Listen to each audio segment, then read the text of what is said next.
We've got some good questions Good, here. let's go. Okay.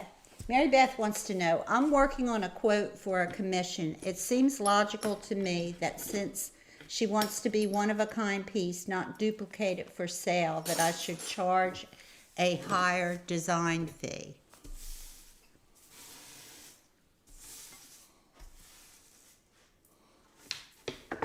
Mary Beth, only you know what your time is worth and your design work is worth.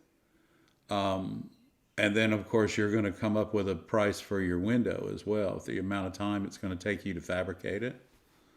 And if you think about it, most stained glass windows are originals anyway when you're working with clients because you're designing a window for them.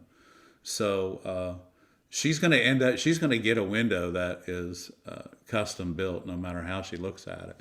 It's just whether, I don't know what to charge you, to tell you to charge her, but all windows are custom designed.